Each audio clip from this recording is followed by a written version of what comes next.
Hello, and welcome to episode 34 of the Evil and Eerie Podcast. It's Monday, new week. You know, everything's off to a good start. It actually, I'm taping this on Friday, the same as the last episode that aired. So it's not a new week for me, but by the time you are listening to this, it will be a new week for me, and I will be in a good mood. Not that I'm not. You know, like I said, if you didn't catch the previous episode, you didn't hear me talk about how I'm going to be a production manager on a film set this weekend for a short film. Super excited for it. It's going to be great. You know, I have the perfect position because I'm like keeping everybody on task, which is something that I'm better at than any other task. But that was a long yawn. Or a hiccup, I meant. But the only not so fun thing about it is that it's super early in the morning. We have to, because Megan's coming, so she's got to drive up to my house. Oh my God, that poor girl. She's got to wake up super early. She's got to, we have to be there by 7, and it's an hour away from me. And by an hour away from me, I mean 45 minutes. But, and Megan lives an hour away from me, so she's got to get up at 5. She's got to get up at 5. If we're gonna, actually no, she's got to get up at 4:30, probably, or 4:45. So, we're looking forward to it. It's a great script, and the director is very nice, and it's going to be a blast after we wake up and get used to being up. And I said last time I was going to mention whenever I have to wake up super early, it becomes an emotional, distressful time for me. I love sleep and I hate sleep at the same time. We have a love-hate relationship. As an infant, I remember being told I was never a sleeper. I was always up, always up. Unlike my younger brother, who was a sleeper, polar opposites. I was just not a sleeper. I was just always awake. And as I continued through my life, I've only gotten worse. I am one of those people where I have the mentality of I will sleep when I'm dead, because there's just always so much to do. There are only 24 hours in a day, which in my opinion is not enough. I feel like we should at least have 36, but who am I to, that's not up to me or anybody. It's up to, sunrise. But there really isn't enough time in one day. I'm always by the time most of you are going to bed, I'm finding stuff I need to do, or doing stuff last minute. And college, my sleep schedule got screwed because my earliest classes were 1, 2 sometimes. So I would always, and I was a commuter, so I was going to school, coming home at 7, 8, so I wouldn't get to really do anything, any work or anything leisurely until around that time. So then I'd stay up until 1, 2, and that's normal for college kids, but I might still have not quite gotten over that yet, especially because my job currently, community access television, community access TV always happens at night. There are exceptions, sometimes it'll happen in the morning, but most of the shows are at night. So not my day-to-day schedule is super crazy, but I definitely need to fix that. So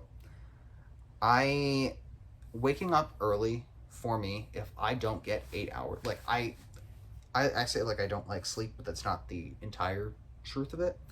It's my body doesn't like getting sleep, and my body won't let me sleep. And if there's something going on the next day where I need to really how do I describe it? If there's something like, if there's like a big event going on the next day, like, I think I'm like subconsciously anxious and I can't fall asleep because I'm thinking about it too much, even though like there's nothing to be anxious about. I think it's just like something's going on. It might be anxiety that I'm not going to wake up on time. I don't know.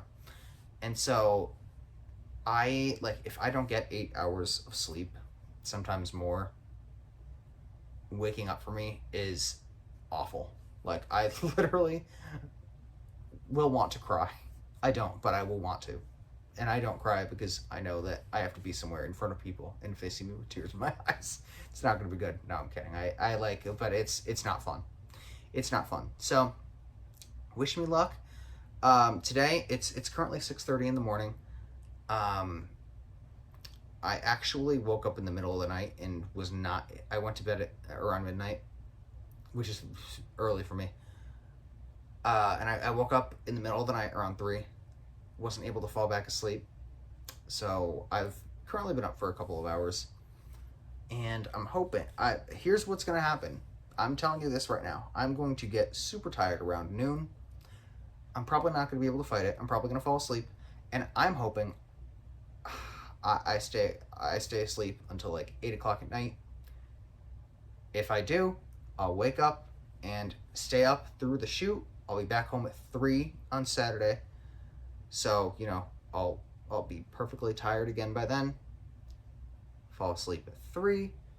Wake up at 11 p.m. Stay up through the next day of the shoot. And then I'm just going to stay up. I'm going to fight it. Go to sleep at like 10 o'clock on Sunday night. Then my sleep schedule will be back to normal. So I'm really hoping and praying. And I know that sounds crazy. Y'all are going to be like, you know, what is wrong with you? I know a lot. So hopefully by Monday I will have a normal sleep routine again. Anyway, enough about that. If you're watching right now, we are doing the Rebecca Schaeffer murder. She was an actress. Not in anything that I've seen, but shows that a show that I've heard of.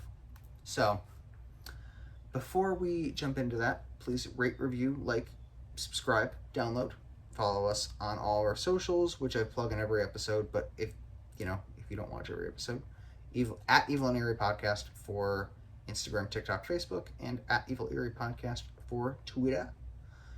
And subscribe to our YouTube channel, Evil and Eerie Podcast. Hit that subscribe button. Like all of our videos if you think we're good. If you don't dislike it. Just don't share your opinion if you don't like it. And also, hit that bell so you don't miss any episodes. So, we are doing the Rebecca Schaeffer case. Like I just said, she was an actress who, spoiler alert, was murdered. So, a little background about Rebecca Schaeffer. She was born into a Jewish family in Oregon on November 6th, 1967. She was an only child of a writer and instructor at a community college and a child psychologist. So she was brought up into a very well-educated family. She, like I said, was raised Jewish. She attended public high schools. She wanted to originally become a rabbi. I didn't know that women could become rabbis until now. You learn something new every day. But good for her. But that all changed because she got into modeling, and she was a pretty girl. So that changed quick. And she actually was in department store catalogs and television commercials, and she even appeared as an extra in television. In television.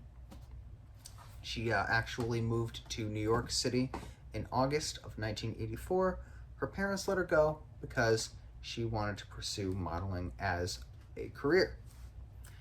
So while she was working in New York as a model, she went to professional children's school. She had a short-term role on Guiding Light, which was a soap opera in the 80s. And I don't know if that's one of the ones that's still on. I'm curious. It started in the 70s, actually. My bad. Alright, so, oh my goodness, they had 72 seasons, both on radio and on, actually, it must have started, oh my god, it started in the 50s. Oh, I think it ended 2009. That's sad. Had a good run though, over 50 years. That's always something I've wanted to do. Find a soap opera, watch it from the beginning to the end. Hopefully they have, because a lot of them started on radio. So I'd have to find one that either didn't start on radio or one with like all the radio archives. Because I'm the type of person where I have to watch a show in order. Unless it's a sitcom. Then I'm not, that like doesn't, like all the episodes are different. Then I'll watch them out of order, but I still get weird about it. I like to watch shows in order. So I don't like missing a single one. So anyway, back to the topic on hand. She landed the role of Annie Barnes on One Life to Live, which was another soap opera, and that was a 6-month role for her, which on a soap opera, that's pretty good. During this time, she attempted to further her modeling career. She was 5'7", which is sadly too. I was gonna say isn't that tall for a woman? Like I think that's like I'm 5'7". I think I'm either 5'6" or 5'7". I'm very short, very very short. But for a guy, but like I feel like that's normal height for a girl, because aren't girls like short, like naturally like supposed to be shorter, or is that way less? I don't know, something of that. But it is, I was gonna say it's tall, but it's actually considered too short for fashion modeling, and she struggled to find work. In 1985, she moved to Japan because she wanted to find more modeling jobs, but due to her height and weight, she couldn't do stuff there either. She went back to New York, and this is when she decided to focus on becoming an actress. She got a small role in a Woody Allen comedy called Radio Days, but ultimately, her performance was edited from the film, and only a brief scene with her character remains in it. That really sucks. It's like you get a role, and a small one, but you get a role, and it's edited out. The one part you do have. That's a shame. I feel like that's what would happen to me if I ever were to get a role. I feel like, knowing my luck, that would be like, they'd be like, we need to get rid of one single scene, and it's going to be the one you're in. I would be done. I'd be like, I'm done with this career. So she continued modeling. She did a lot of modeling. Oh my god. And she worked as a waitress to make ends meet. She was on the cover of 17 magazine, and this is where she got her big break. She was discovered. This was her. I didn't mean to say big break. Does that make sense in this context? That's where she was discovered. And TV producers who were casting for the comedy My Sister Sam, which also had Pam Dauber in it, really took a liking to her, and so she auditioned and got the role of Patricia Russell, a teenager who moves to Oregon from San Francisco to live with her 29-year-old sister, Sam. So she wasn't the titular character, Sam, but she would have been the one saying the name of the TV show. You know what I mean? Sorry, I'm playing with my flip-flop. My sandal. Why did I call it a flip-flop? My sandal. I mean, they're the same thing, aren't they? My sandal. But so she would have been the one saying like, "Oh, my sister Sam." It would have been like from her perspective. If that makes sense. So, after the death of their parents is when the character moves in with Sister Sam. The series was a hit, top 25. So, it was high in the rankings. It was canceled though after the actually halfway through the second season, which sucks, in 1988 because of failing ratings. I feel like that's I feel like these days, if a show is successful in the first season, but it isn't in the second, I feel like that's too early to call it quits. I feel like you have to at least give it a third season, see where it goes from there. But sadly, and that's I just halfway through too, so it's like you really have I feel like at the end of every season of every show, you might have like an idea like, oh, it might get canceled, But halfway through, like, you really don't have any times to say proper goodbyes to everyone. And I don't know how a show could go from ranking in the top 25 to then, like, having failing ratings in the second season. Plus the screen rating drastically got worse. I don't know. After My Sister Sam, she had supporting roles in scenes from The Class Struggle in Beverly Hills, another mouthful, The End of Innocence, and the television film Out of Time, which is a made-for-TV. I always love saying that. She was also a spokeswoman for the children's charity Thursday's Child. So not only was, her, after the hiccup of getting the show canceled, she was still getting roles. She was a model citizen. So she was really, she had everything going for her. And, obviously, her modeling career. Someone is walking. I said this in the last episode. Someone's walking upstairs and it's perturbing me. It might be my dog. He might be strolling around. He likes to strut in the morning. So, the murder. On July 18th, 1989, she had a fan named, I'm making it sound like she just had a fan on that day. 19-year-old fan Robert John Bardo came to her home in West Hollywood, shot and killed her. Now, he had been stalking her since he was 16 years old. So, 3 whole years he had been stalking her. That was not his first obsession, though. He was previously obsessed with child peace activist Samantha Smith. She had died at a plane crash in 1985.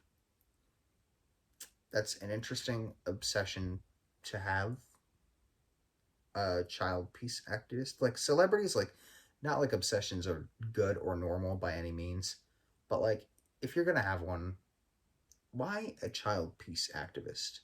I mean, granted, he was a child at the time, too. Like, he would have been the same age as her, so not like he was, like, preying on her, but I mean, if it's anybody, like, celebrity, at least it's a little bit more, it's a little more understandable. I don't know. I mean, none of it's understandable, but I think you guys know what I'm getting at. So he wrote a lot of fan letters to Rebecca Schaeffer. She answered one of them, which I'm sure blew his mind. In 1987, he traveled to Los Angeles and went to the set of My Sister Sam in hopes of meeting her. Warner Brothers security did turn him away, though. Thank God. That wasn't his last time trying to go, though. He went back a month later with a knife, but they again prevented him from going there. He went back to Tucson, Arizona, where he was from, and he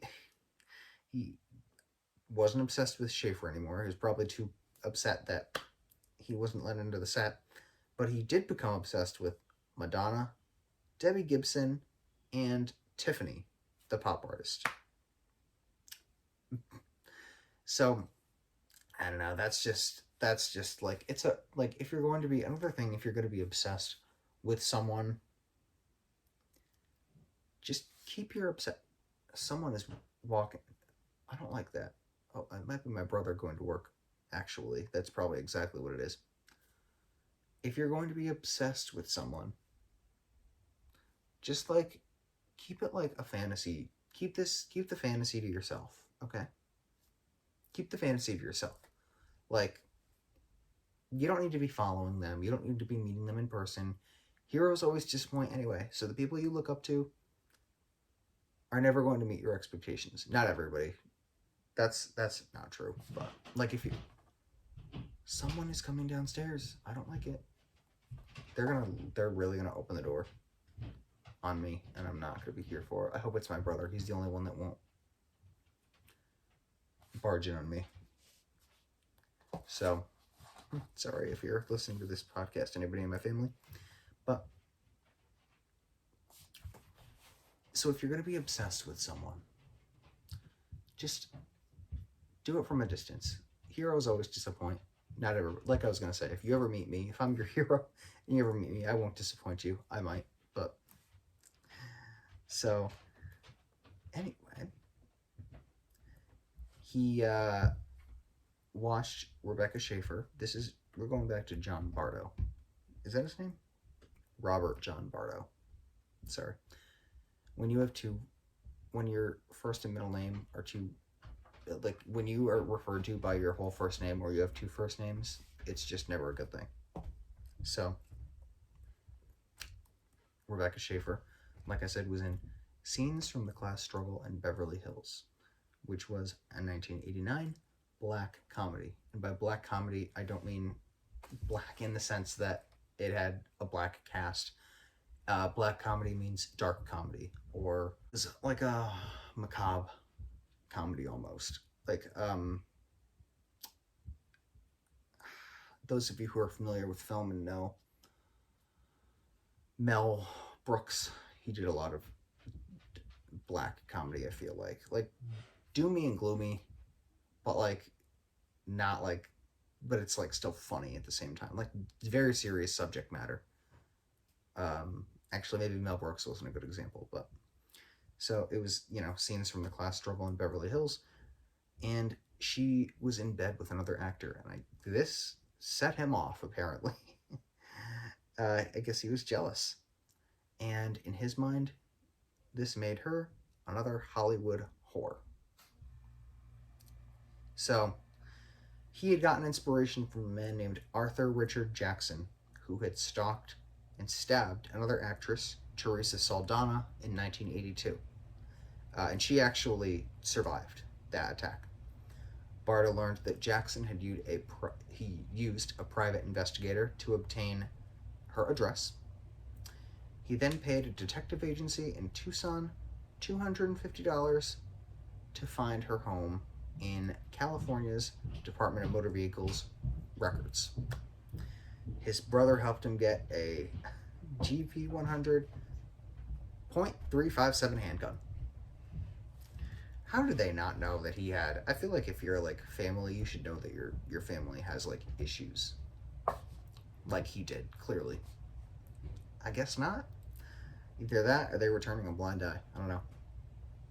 So he went to Los Angeles and he roamed around the neighborhood where she lived to ask people if she actually lived there.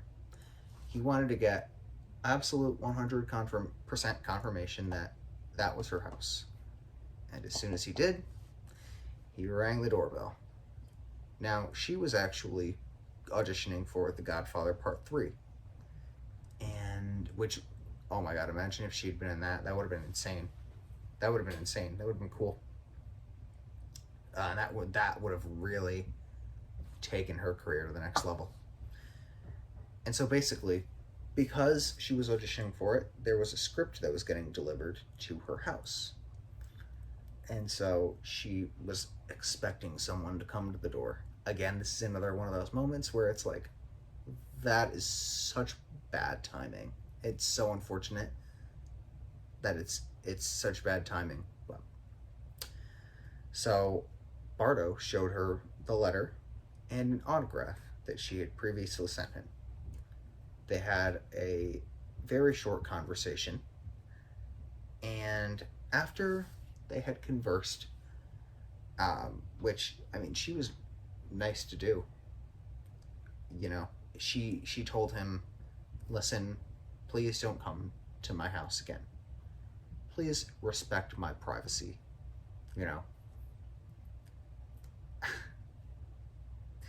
That, I guess, that was not the right thing to tell this man who was obsessed with her. He went to a diner nearby, had some breakfast, and then he went back to her apartment an hour later. She answered the door. She had a very cold look on her face. She was not pleased that he was back. He pulled the handgun out and shot her point blank, in the chest at the doorway. She fell and said, "Why?" Again, sorry, I'm not doing dramatic recreations today. It's too early. And, there are people upstairs that are going to hear me, and it's embarrassing. So she was rushed to the emergency room of Cedars-Sinai Medical Center. She was pronounced dead 30 minutes after their arrival, and she was buried at a Jewish cemetery in Portland, Oregon. So she was only 21 years old at the time. 21. Her 22nd birthday was... No, wait a minute. No, it wasn't. The math is not correct on this. Oh, yeah, no, sorry. Her birthday, I lied. Her birthday was approaching. She was going to be 22 soon. And that's how old I am. That's crazy to think about. She was a baby. So, I don't know if he shot her because of the, don't come back to my house, or whether it had something to do with his viewpoint on her becoming, with the scene with her in bed. I don't know what triggered him. It could have been all of the above, or he just could have been a psychopath. I mean, he was a psychopath, but... So, the Tucson police chief, I don't know why I paused there, Peter Fronstad, arrested Bardo the next day after motorists reported a man running traffic on Interstate 10. He immediately confessed, and Marcia Clark, who was the lead prosecutor in the O.J. Simpson murder, was the one who prosecuted the case against him. Just a fun little fact there. He was convicted of capital murder in a bench trial and was sentenced to life without the possibility of parole. They then made a federal law against the release of personal information through the DMV, which should have been a thing in the first place. Again, this could have been prevented. And it also helped to prompt the 1990 passing of America's first anti-stalking laws, including California Penal Code 646.9. She was dating someone at the time of her death, Schaefer, Brad Silberling, who was a director. And her death influenced his film Moonlight Mile in 2002, about a man's grief after his fiancée is murdered, which is just awful. Shortly after the death, her co-stars Joel Brooks, David Nutman, and Jenny O'Hara, as well as Pam Dauber, who was on My Sister Sang with her, as well as the other three people, not just Pam Dauber. They filmed a public service announcement for the center to prevent handgun violence in her memory. So, very sad. Imagine how long her filmography would have been today. I have a feeling she was in the prime of her life and career. And I have a feeling that, if she had, who knows whether she would have gotten the Godfather role or not. If she had, oh my lord, her career would have escalated. Even if not, though, I have a feeling she would have done a lot. So, rest in peace, Rebecca Schaeffer. But, it's so, two crazy murder. This and the Kitty Genovese episode from Monday, just two insane murders. This one was more motive based, obviously, but both very interesting. So I was gonna say thank you for joining me on Murder Monday, but Murder Mondays isn't a thing because last Monday's episode was about Friday the 13th, so not all of them are about murders. But like I said, I've got a hell of a 2 days ahead of me, so usually, I try to do longer episodes, not when I'm by myself, but I usually try to do 45, 50-minute episodes. I do have to cut them short, unfortunately, a little bit, just because I've got a lot of stuff to do today, a lot of stuff before, I play around with my sleep schedule, and that's going to be fun. So I'm going to cut the episodes short. Maybe Friday's episode or Wednesday or Friday's episode will be a little bit longer. I don't know. I might have to do a couple more solo episodes just because this week is going to be hell on wheels. It's going to be hell on... No, the weekend's going to be fun, but it'll still be hell on wheels because I'm going to have to wake up. Something I'm not looking forward to. Wake up early. So, again, thank you for listening. Please subscribe to the YouTube channel, rate, review, download. Follow us on all of our socials, and hopefully you guys enjoy the rest of your week. This is the last, now I can say it, we're in the last full week of August, which is kind of sad to think about. It's kind of the summer went by way too fast, way too fast, and I'm hoping fall, because I am looking forward to fall. I'm hoping fall takes its sweet ass time, because thinking about winter and like thinking about like December, January, February are just months that are not for me. They're not for me, and I'm like, I usually like, I can deal with like one blowout like storm, or maybe two blowout storms a year, snowstorms I mean, because I don't fully mind the snow. It's just there's nothing that goes on in those months. Nothing. So I'm hoping this year I can take off to Florida for 2 weeks and visit my cousins in Sarasota. But enough rambling for me. I've got to get these episodes uploaded, and oh Lord, wish me luck, and I wish you luck on everything you are going to do this week. Hopefully you have a very prosperous work week, and I will see you again on Wednesday.